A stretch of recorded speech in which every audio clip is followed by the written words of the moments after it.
Good morning, everybody. I've got Rex, the dogs, and we are going to be working on installing a pair of VIAAIR, I'm not exactly sure if I'm pronouncing that right, air compressors, using these parts on my Jeep. Reason why we're going to be doing that is I want to be able to air these tires up and down quickly. We use my Makita air compressor right now and it works, but it takes 2 hours to fill both Jeep's tires.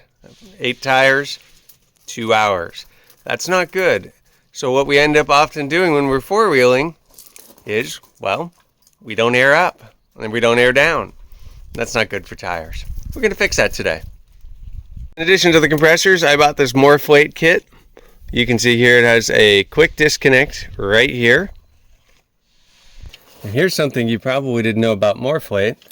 They use, I believe, industrial size quick connectors on their fittings. So you don't necessarily have to buy their high priced ones. You probably should, don't get me wrong. But all of these fittings right here are available from Harbor Freight. I can buy that, I can hook that up to my airline, and we are good to go. Just that simple. Now you might be asking yourself, where underneath this hood could I possibly squeeze those two compressors?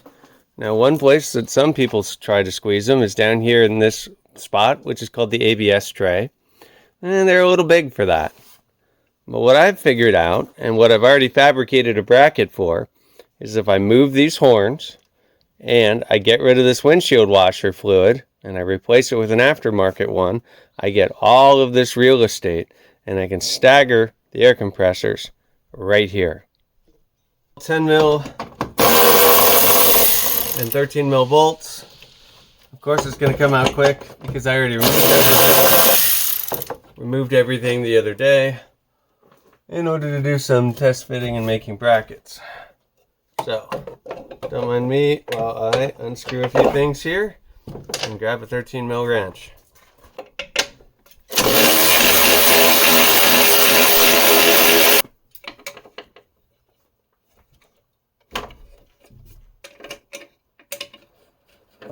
I'm going to be shaving these horns because I incorporated them into the new bracket.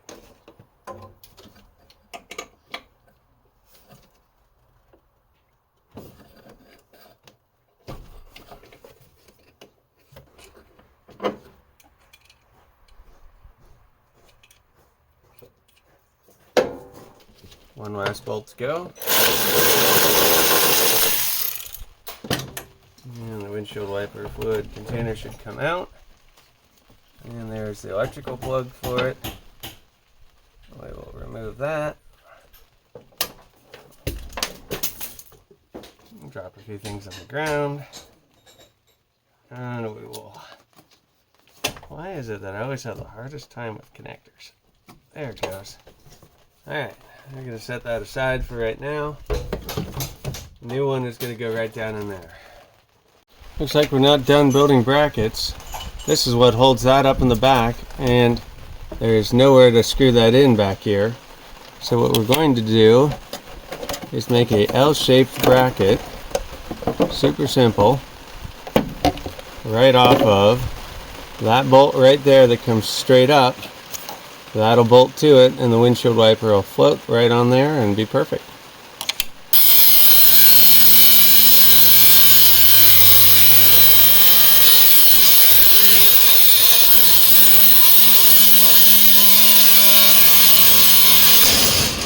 Woo!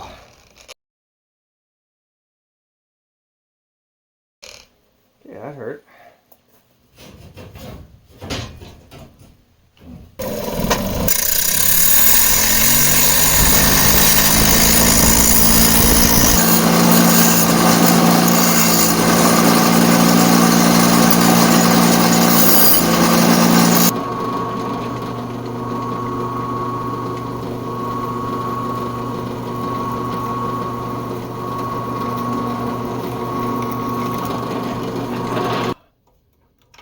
Alright, I'm gonna go find the right size bit. I'm not exactly sure that's center, but it'll be good enough.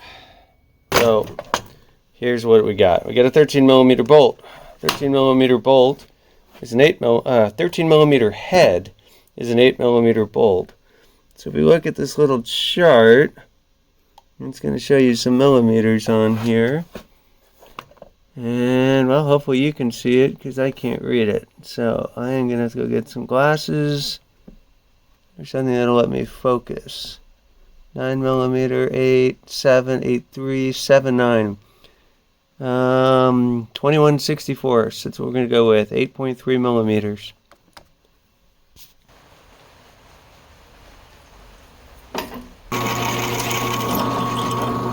Now, here is our 13 millimeter head, 8 millimeter bolt.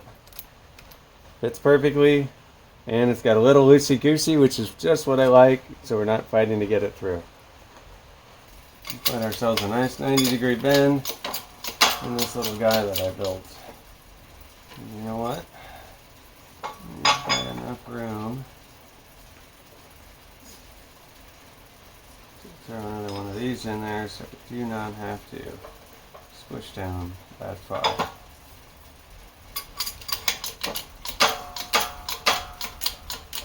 And we're just going to get this within range so that it's holding itself up-ish.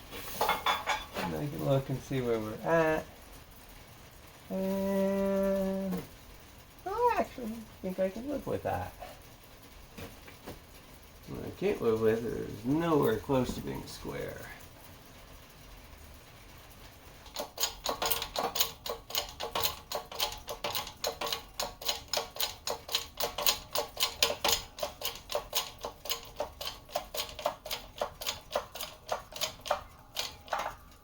Give that a good twist.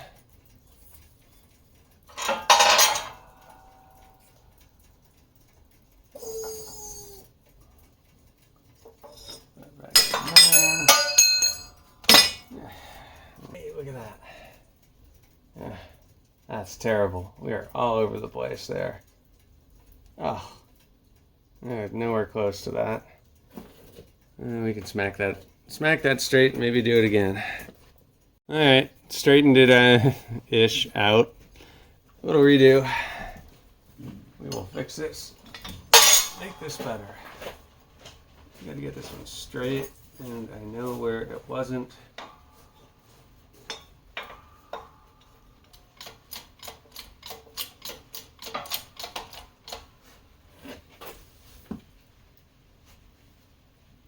Yeah.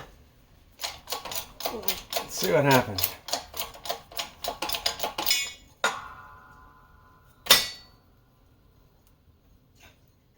Yep, I can live with that. Not perfect, but a heck of a lot closer. Good enough.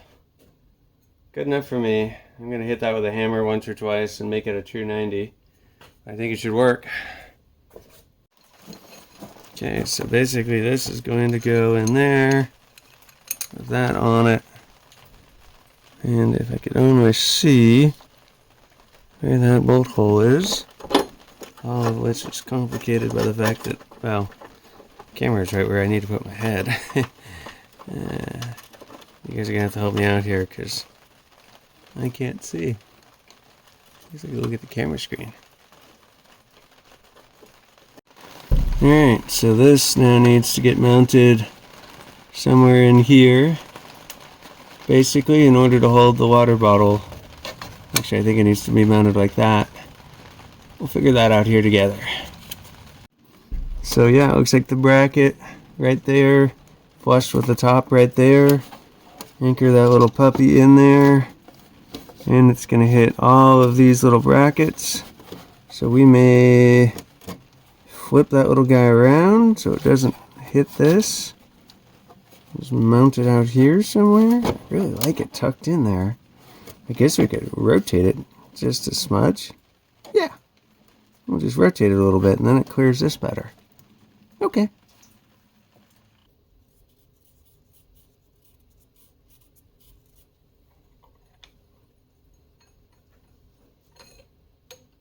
I could get bolted straight in there with some 1/4-20s.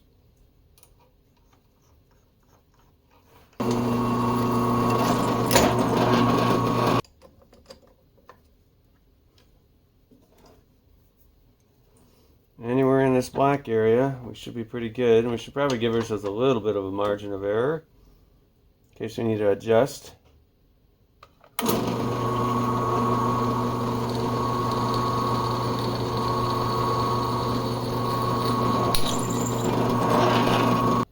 Take a grinder, put that in the bench grinder, grind off some of that slag, and then go get ourselves a tap. 1/4-20, smallest one. I've used it a lot. And 1/4-20, written right on it. There you go, that's what we need. Wild tap socket, 1/4-inch driver. Put a little drab oil on there. And that is now threaded for 1/4-20. Oh yeah, that's perfect, isn't it? Nope. Oops. Let's get the socket going the right direction. I can only screw up one of them. The other one's got to be perfect, right? It's still a little off. Getting better. I can live with myself with that one. Clean that tap up, get that all put away. Test fit this out, put some paint on it, and then we got ourselves another bracket.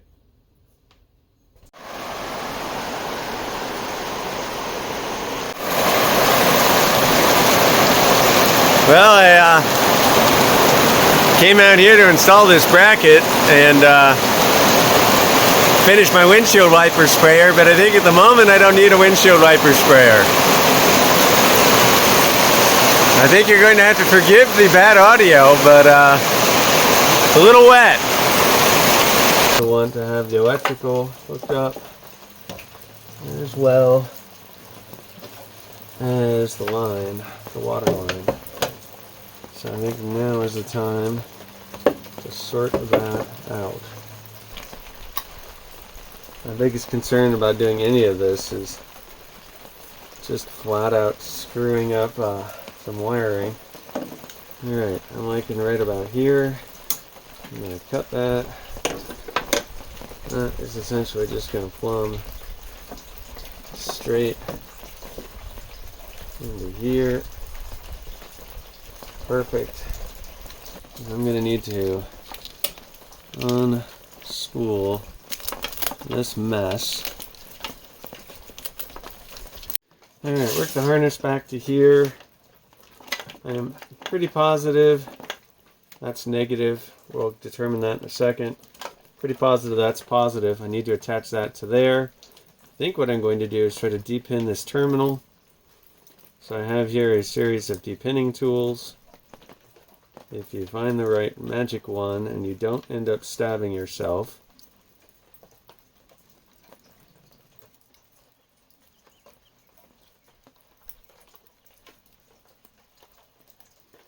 then there's always the just give up and slice the damn thing before we break it. And then there's also just put 2 spade connectors on it before we break it.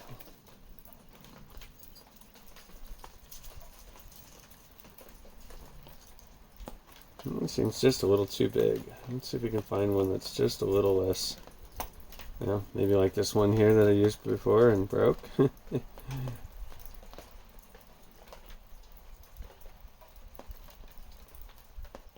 Ooh, we win.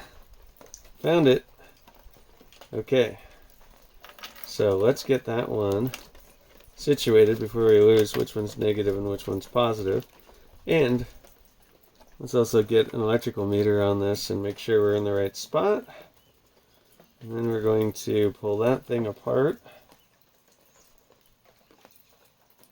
And we'll probably dab a little solder on it and solder a new one right on there once we pull this apart. All my strippers were dull, so I bought a new pair the other day. This looks like it's probably 18 gauge. Give that a little nip.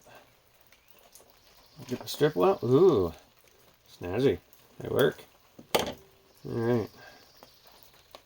So, we are going to put an electrical meter on that and test out the theory. Alright.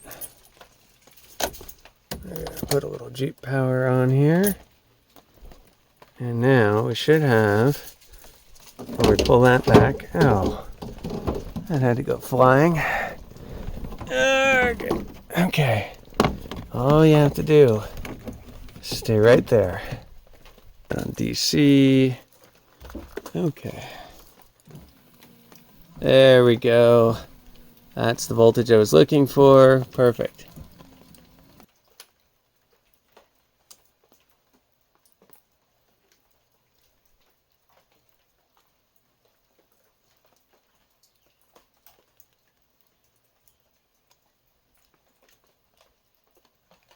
I'll use this third hand. I'm taking to steal my bolts. No, you may not. This one. I want you to go right here. There you go. Hold that gently. Solder. This one we're going to take a different tack. We're going to put a ring terminal on it.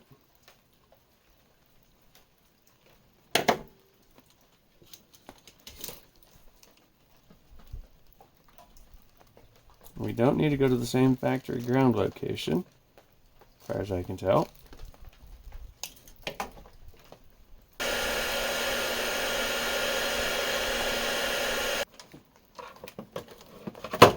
We do, after all, have.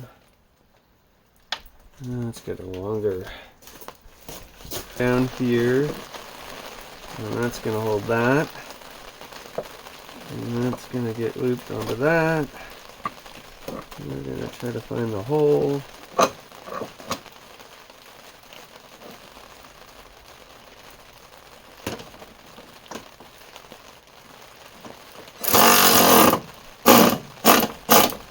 Okay, 30 foot-pounds.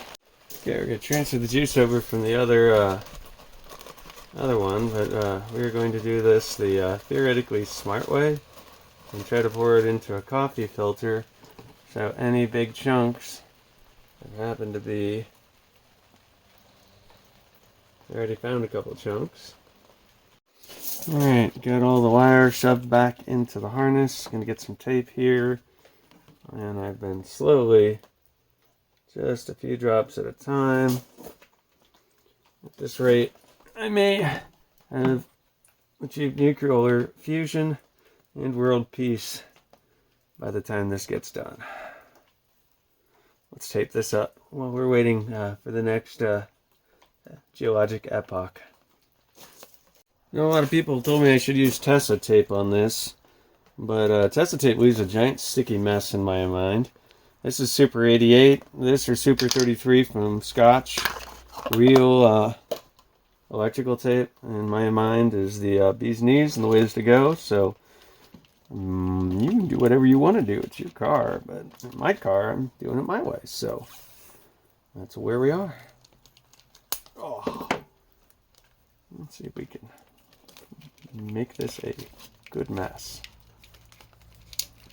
I got some good, let's see, where are we doing with all this? That's going in there. I do believe before I can bolt that in there, I need to get the VIAAIR into that. So one VIAAIR goes there, the other one is going to go there. So that is what I got a bunch of nuts and bolts for.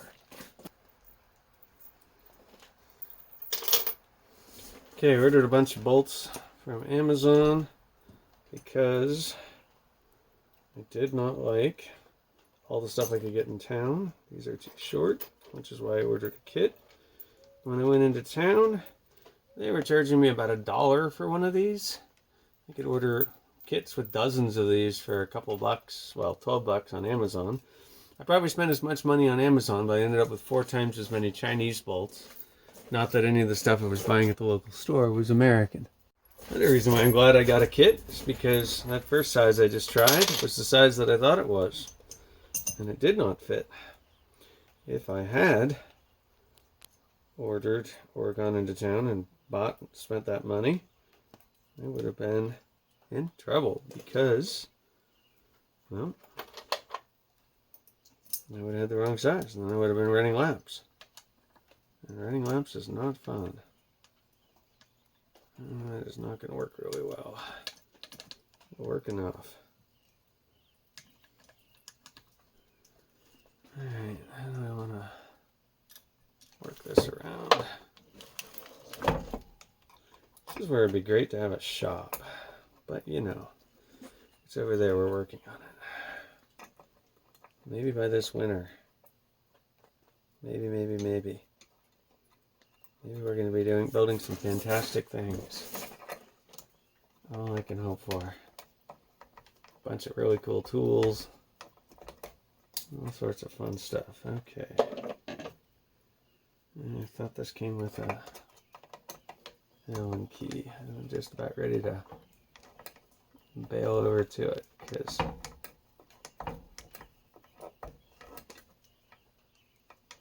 alright, that's about the same amount in there. Thank you for trying to steal my socket.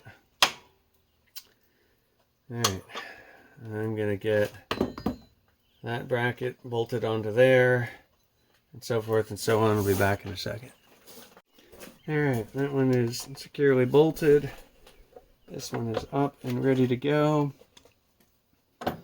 And I don't know if we want the evap wiring under that. I think we do.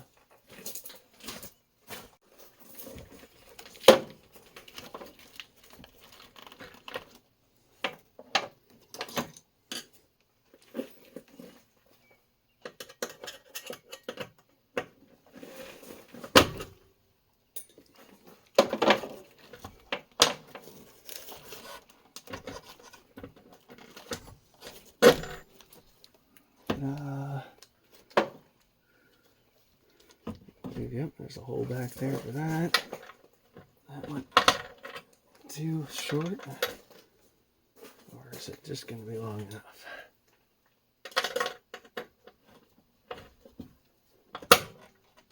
Gonna be too short. Lovely. Love it when you get it all lined up and it's too short. So right down here I have this big space I have to make up.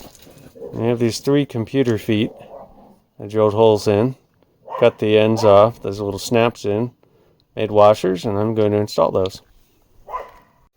Alright, solidly mounted, all bolted down, stainless steel screws on my custom brackets. I have this here I can mount the horns on, so I'm going to get those going. And then it's time to install the air lines and get all the air stuff all plumbed in. Now the fun part. Alright, let's see if we have got windshield sprayers.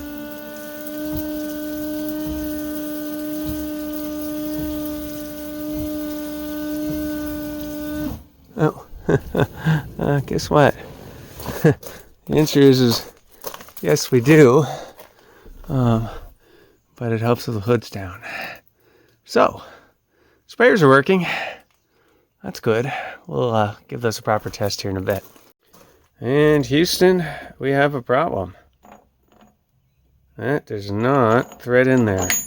I got a 1/2 inch, 1/4 inch, but now I'm going to need to find 2 3/8 to 1/2 inch bushings. So more fittings! Yay! More things to leak. That might also give me a chance to clean some of this up.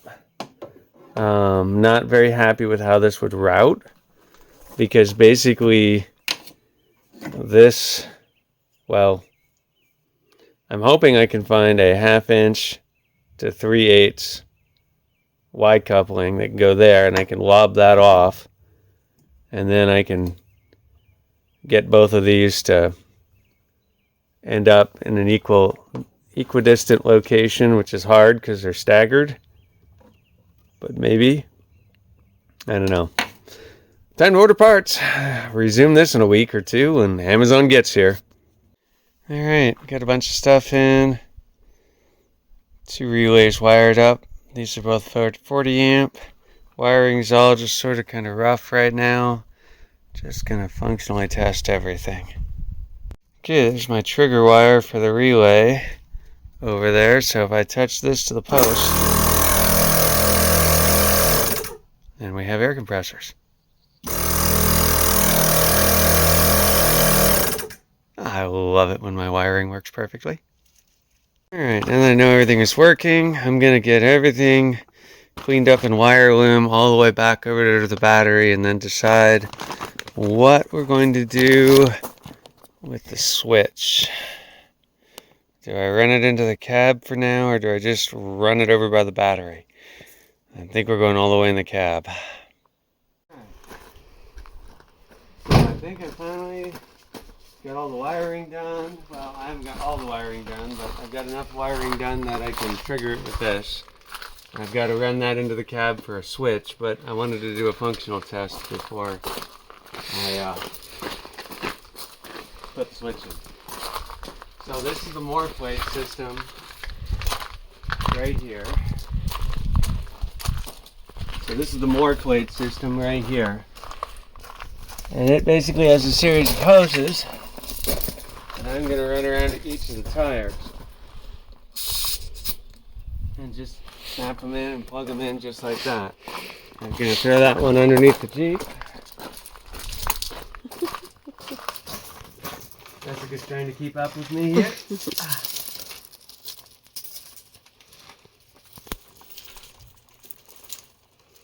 I'm going to set to go here and here. So you have it set to 25.5 psi? No, that's reading actual. Oh, okay. Does it average for the whole, everything plugged in, it averages it or something? Yep. Okay.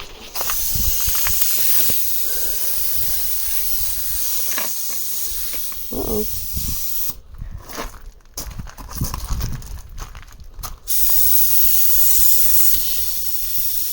That's weird.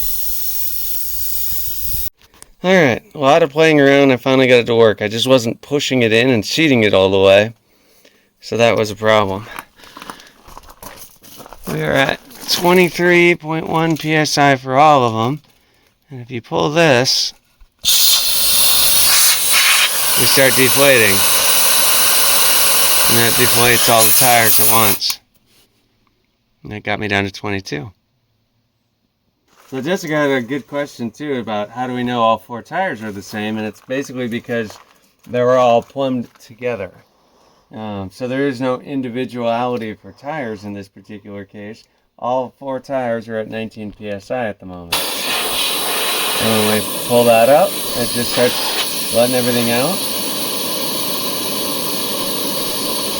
Now the gauge isn't accurate until you put that in there. So we're going to let a little air out here and get this thing down to what? 12? Whatever you want. I mean, it's obviously you can see that it's working to let air out. Yeah. What I want we need to make sure that it's working to put air in. That's the ticket, and I want to get a timing count for how long it takes to... Well, we usually do 20 psi on gravel roads. Right, but now we can do a lower. So we're at 16.1 right now. But you don't have bead lockers, so... So let's do 16... Okay, 16.1. Okay. So, we've gone wheeling, we've got our fun, right? Now we're going to plug things in. And so, what I've done is wired all of the air chucks to right here inside the door. So, that can go right to there. And what I'm going to have, and do not have at the moment, is a button on the dash. That's what I'm working on. So right here, see if we can set that up to... Now, I think we want that down. You see, we want that open, so it'll fill it up. See what I'm saying? And now I can turn on the air compressor. I'm doing that essentially right now with just holding this wire against the battery. And you're going to have a switch on it later? I'm going to put the switch on it later. Let's see if I can jam that in there some way, just so I don't have to watch it. Perfect. So now, the two compressors are running. And we should see pressure going up. Look at that. According to that, we're at 20 psi. From 16. Yeah. Nice. It's upside down. FYI. Right. Well. Our dear viewers. Yeah, it's HO2. SO2. 20.6 psi in So counting. we may not have been at actually 16 because it's going real slow now. Unless the first few pounds are... Well, let's get this to 25, or where it says 25. Those are really good compressors. They're Yeah. top of the line. I went a little overkill on it, but the cost difference between the better ones and the great, or the best ones and the great ones was 150 bucks. At that point, buy once, cry once.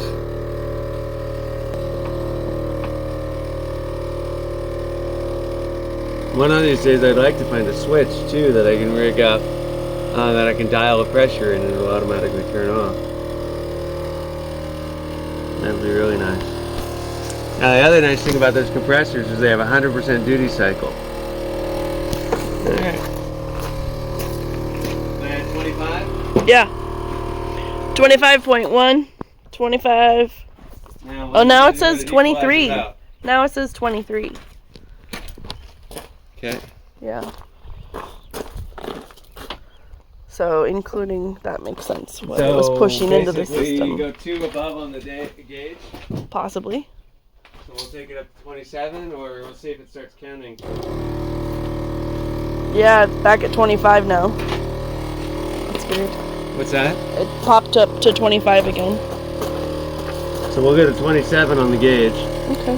And then that should be 25 actual.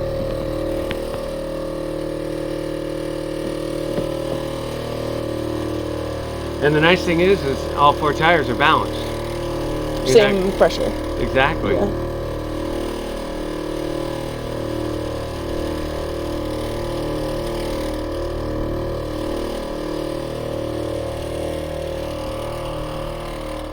Theoretically, this can inflate them to 200 psi. 200? Yeah. Wow.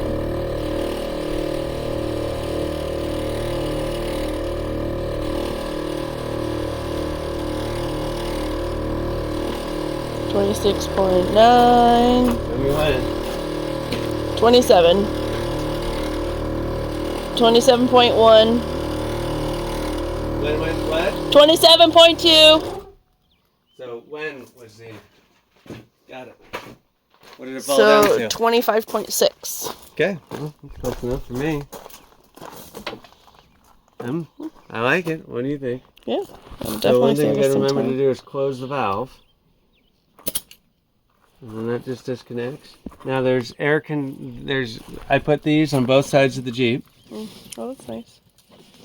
And then these hoses are long enough that it could reach my Jeep, no problem. Right. If I just park next to you-ish. Right, either on the passenger side or the driver's side, because I've got those connectors there and there. And then I also added another one right here, but I don't plan on using this one a lot because I don't really want to open the hood up every time I run the compressor. So the idea will basically be there'll be a switch on the dash that you can use to turn the compressor on and off, and we'll be able to air up and down nice and quick. Hooray. And even better, they custom put my initials on it. I'm so glad MorrFlate was able to, custom engrave this for me, right? Only you, Mac. Only me. Thank you. Oh, and look, we can change it to KPA for when we go to Canada. KPA? Yeah. Kilopascals. Oh, okay. Right. Because, That's how the units are in Canada. Right. Exactly.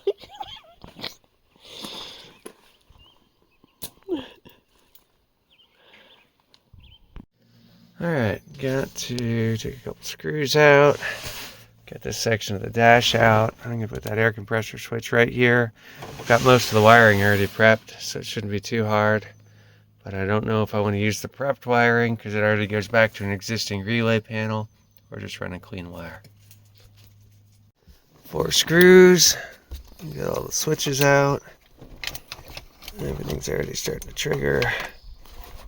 Got to be kind of careful with this thing because it is printed plastic. I started to break it over here. I had to reinforce it with JB Weld and drywall fiberglass tape. Get that switch figured out. I know I had pre-wired some stuff over here, like that pink connector is all ready to go for illumination. So, shouldn't be too hard. Another nice thing about these CH 4x4 switches is the wiring diagram. Tells you exactly where to plug everything in on the back of this guy. Ran out of grounds, so I made this quick little adapter cable. Should be able to just slot that in right there. And that'll give me 4. I only really need 2. 1 to replace it, and an extra spare for whatever I run next. Alright, if I turn on the headlights, you can see the light turns green. Light illumination is working. One good source for wiring, if you want a cheap source, is just buy an old wiring harness at a junkyard, or find one from a car that somebody's getting rid of, and you get all the bits and bobs of wire that you could possibly want. I'm going to grab a stretch of this and run it into the cab for the trigger wire.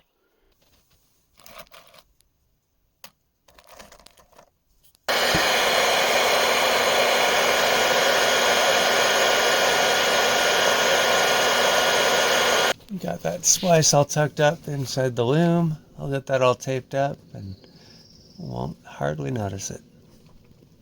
Alrighty, so we've stolen power from the cigarette lighter, which basically means it's switched on. And when we hit that,